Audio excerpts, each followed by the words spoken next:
friends, it's Mrs. McCarver, and it's time for today's reading lesson.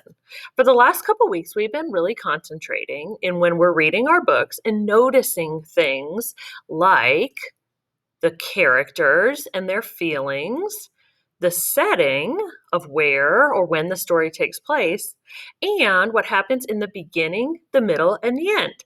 And I was thinking, this reminds me of something we talked about earlier. It reminds me when you talk about the characters, the setting, the beginning, the middle, and end, it reminds me of a five-finger retell. These are all important things we've talked about all this year about retelling a story. So I am going to try to retell one of my favorite stories, and I want you to help me make sure I am including all of these things. So, you see this hand here? Characters, setting, beginning, middle, and end. When you hear me talk about one of those parts, put that finger up. So when you hear me talk about the characters, put your thumb up. The setting, your pointer finger, and so on. Okay, let's see if I can get all these parts. Okay, well, I'm going to talk about one of my favorite books, Mrs. Wishy-Washy.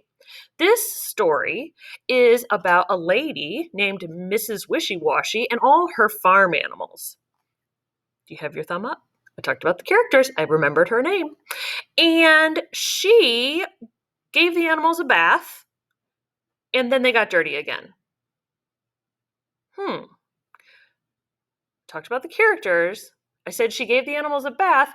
That's the middle. And then I said they got dirty again. That's the end. Oh my gosh, do I have all my fingers up? No, I can't even hardly do that.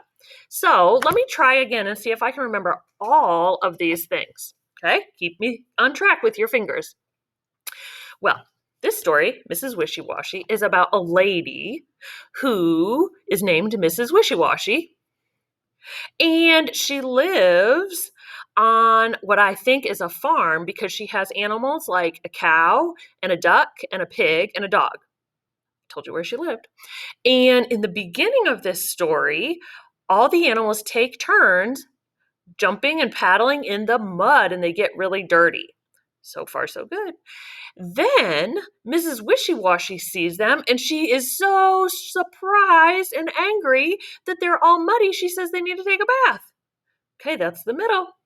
Then Mrs. Wishy-Washy gives each animal a bath, wishy-washy, wishy-washy, and then she goes in the house. But at the end, the animals jump back in the mud and get muddy again.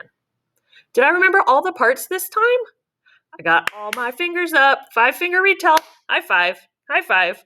So today, I want you to take some time to read a couple books, at least one for me, and then I want you to see if you can talk about all of these parts in a retell. So take some time to read, and then you'll see another video from me asking you to retell the story.